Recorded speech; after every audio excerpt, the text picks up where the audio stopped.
സുരക്ഷിതമായിരുന്നുവോ? ഈ ചോദ്യം എത്ര പ്രസക്തമാണ് എന്ന് RVS മണി എന്ന മുൻ ആഭ്യന്തര സുരക്ഷാ അണ്ടർ സെക്രട്ടറിയുടെ തുറന്നു പറച്ചിലൂടെ നമുക്ക് മനസ്സിലാവും. ANAയുടെ സ്മിത പ്രകാശ് നൽകിയ ഇന്റർവ്യൂവിലാണ് അദ്ദേഹം ഈ വെളിപ്പെടുത്തലുകൾ നടത്തിയത്. 2008 നവംബർ 26 ലഷ്കർ ഇ തൊയ്ബ നടത്തിയ ബോംബെ ഭീകര ആക്രമണത്തിനെ കുറിച്ച് മുൻകൂട്ടി അന്നത്തെ കേന്ദ്ര സർക്കാരിന് അറിയാമായിരുന്നു എന്ന രീതിയിലുള്ള വെളിപ്പെടുത്തലുകൾ രാജ്യത്തെ ഞെട്ടിച്ചിരിക്കുന്നു.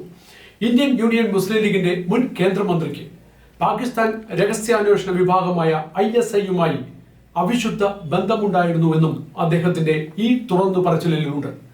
പാകിസ്ഥാന്റെ ചാരക്കപ്പലുകൾ സംശയാസ്പദമായ രീതിയിൽ ശ്രദ്ധയിൽപ്പെട്ടത് ഇന്റലിജൻസ് വൃത്തങ്ങൾ ഗവൺമെന്റിനെ ധരിപ്പിച്ചുവെങ്കിലും സർക്കാർ ഉത്തരവ് പ്രകാരം തുടരന്വേഷണം അവസാനിപ്പിക്കുകയായിരുന്നു.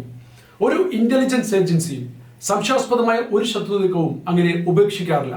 പക്ഷേ കോസ്റ്റ് ഗാർഡിന് നിരീക്ഷണം മതിയാക്കുവാൻ സർക്കാർ നിർദ്ദേശം നൽകിയിരുന്നു. ഈ ആക്രമണം ഇന്ത്യൻ നാഷണൽ കോൺഗ്രസ് എന്ന പാർട്ടിയും പാകിസ്ഥാന്റെ ISIയും ചേർന്ന് നടത്തിയ ഒരു ഫിക്സഡ് മാച്ച് ആയിരുന്നു എന്നാണ് അദ്ദേഹം ആരോപിക്കുന്നത്.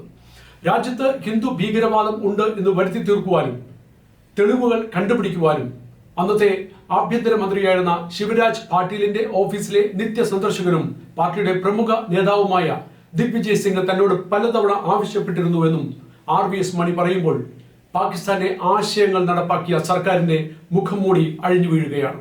ഷിൻഡെ ആഭ്യന്തരമന്ത്രിയായിരുന്നപ്പോഴും ഹിന്ദു തീവ്രവാദം ആരോപിക്കുകയുണ്ടായി. മന്ത്രിസ്ഥാനത്തു നിന്നും മാറി 10 വർഷം കഴിഞ്ഞപ്പോൾ ഷിൻഡെ തന്നെ അത് താൻ വെറുതെ പറഞ്ഞതാണ് എന്നും സർക്കാരുമായി ബന്ധമല്ലാത്ത ഇതര ശക്തി കേന്ദ്രത്തിൽ നിന്നുമുള്ള സമ്മർദ്ദം മൂലമാണ് പറഞ്ഞതെന്നും വെളിപ്പെടുത്തുകയുണ്ടായി. രാജ്യം എമ്പാടും നടന്ന പാകിസ്ഥാൻ സ്പോൺസേഡ് ഇസ്ലാമിക തീവ്രവാദത്തിനെ ന്യായീകരിക്കുവാൻ എതിർവശത്ത് ഹിന്ദു തീവ്രവാദം ഉണ്ട് എന്ന് വരുത്തി തീർക്കുവാൻ കോൺഗ്രസിന്റെ മുതിർന്ന നേതൃത്വം വലിയ രീതിയിൽ ശ്രമങ്ങൾ നടത്തിയിരുന്നു. കയ്യിൽ ചരട് കെട്ടിയെത്തിയ മുംബൈ ഭീകര ആക്രമണ ഭീകരൻ അജ്മൽ കസബ് പാകിസ്ഥാന്റെ മാത്രം തന്ത്രമായിരുന്നോ എന്നതും ഇവിടെ ചോദിക്കേണ്ടതുണ്ട്.